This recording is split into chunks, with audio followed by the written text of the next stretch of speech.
கையில் வெண்ணெயை வச்சுக்கிட்டு நெய்க்கு எதுக்கு அலையணும் அப்படின்னு சொல்கிற இந்த ஒரு ஸ்டேட்மெண்ட்டை வச்சுக்கிட்டு சொந்தத்தில் மேரேஜ் பண்ண பார்க்குறாங்கக்கா, நான் என்ன செய்யணும்னு எனக்கு தெரியல அப்படிங்கிற மாதிரி ஒரு சிஸ்டர் மெசேஜ் பண்ணியிருந்தாங்க. கேட்கும்போதே ரொம்ப கஷ்டமாக இருந்துச்சு. நான் பார்த்த வரைக்கும் பார்த்தீங்கன்னா முன்ன அளவுக்குலாம் இப்போ யாரும் பெருசாக பண்ணுறது இல்லைன்னு தான் எனக்கு தோணுது. இந்த விஷயத்தில் நான் அட்வைஸ் பண்ணுற அளவுக்கு பெரிய ஆளோ இல்லை வந்துட்டு இதில் எக்ஸ்பர்ட்டோ கிடையாது. ஸோ நீங்கள் உங்களுக்கு தெரிஞ்ச விஷயத்த கமெண்ட்டில் கண்டிப்பாக ஷேர் பண்ணுங்கள். அந்த சிஸ்டருக்கு ரொம்பவே ஹெல்ப்ஃபுல்லாக இருக்கும். சாதம் வடிக்க ஆரம்பிச்சதுலேருந்தே பார்த்தீங்கன்னா வடித்த சாதத்துக்கு எங்கள் வீட்டில் அடிக்ட்டுன்னே சொல்லலாங்க. எப்போவாச்சும் கொஞ்சம் அசந்து மறந்தா அப்படி இப்படின்னு சொல்லி குக்கரில் வச்சுட்டா போதும், ஏமா குக்கரில் வச்சிங்க அப்படின்னு சொல்லி நம்ம வீட்டு நண்டு சிண்டெல்லாம் கொஸ்டின் பண்ணுறாங்க. அதனாலேயே இப்போ எல்லாம் பார்த்தீங்கன்னா இந்த 2 லிட்டர் குக்கர் மட்டும்தான் வந்துட்டு நடமாட்டத்தில் இருக்குது. மற்ற எல்லாமே படுத்து உறங்குது.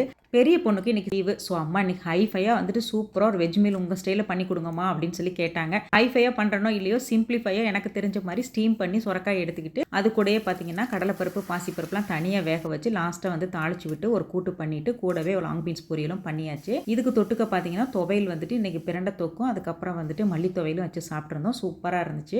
இன்ட்ரெஸ்டிங் லாங் வீடியோவோட லிங்க் வந்து டைட்டிலுக்கு மேலே இருக்குது, செக் பண்ணி பாருங்கள். வீடியோ உங்களுக்கு பிடிச்சிருந்தா சப்ஸ்கிரைப் பண்ணுங்கள். தேங்க்ஸ் ஃபார் வாட்சிங்.